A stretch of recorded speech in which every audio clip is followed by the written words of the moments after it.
I really picked just two things that we want to talk about today that I think are very relevant to what's going on. So the first story I want to talk about is design wins. So when you build an AI feature, it works. GPT-4 powers it, but your competitors have access to GPT-4 too. Well, now it's GPT-5, right? Is it still GPT-4? It's coming. I don't know if the model advantage lasted 6 weeks. So like, what separates your product from theirs? Right? So everybody has access to the same model, which is kind of, I don't want to say free, but I guess it's kind of free. And so what Atlassian did, they invested heavily in design talent for AI features. He said, software gets cheaper to create. What differentiates it now is how it feels and works. That's very hard to copy. So he's not talking about buttons. He's talking about, does AI feel like it understands the actual workflow, and do customers choose to use it or just tolerate it?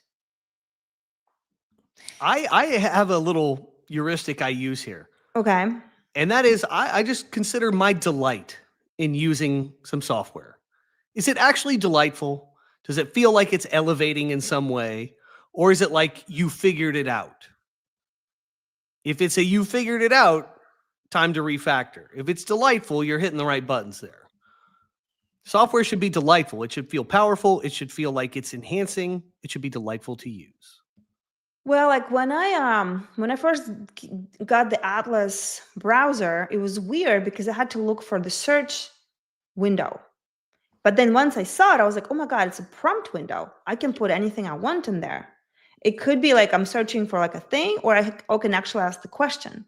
And I think that's what kind of blew my mind. I think that's what he talks about, is that it's not the model, it's the UX, right? So like what, because you love design. So what does it tell you now? Like what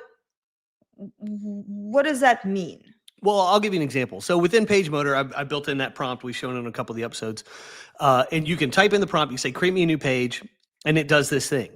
That experience is so much better if when you create the page, the feedback you get from the AI, it says, okay, here you can go look at your page. Here's how you can edit your page. Here's the thinking that went into this, like some actual stuff to go along with it. And also like next steps in your workflow.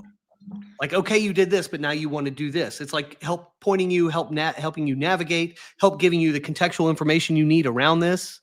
Oh, it's not just this thing. Okay, by the way, here's some social media content for you to use to promote it.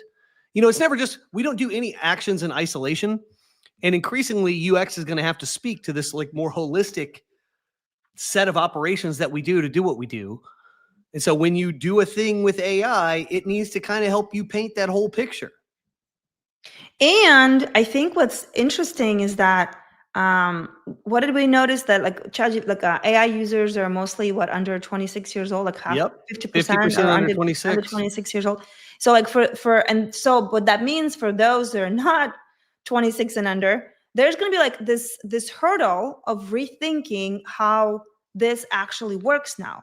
Because even like when I got the Atlas yesterday, I was like, oh God, it's weird. Yeah. Like I had to re-engage some of my cells in my brain that did not want to be engaged, because the brain loves familiarity. And then it's kind of like you have to be like, okay, but I gotta commit to it and I want to like experiment. So I think when you are dealing with users that are not under 26, there's going to be that pushback, like, why do we need to do it this way? Why do we have to do AI native? Why do we have? But because that's what winning is. Like, you've got to go with the flow, literally. And I try to bring a lot of like ideas to the show, what makes AI native product look AI native. But this the browser that Atlas is a very good example of that.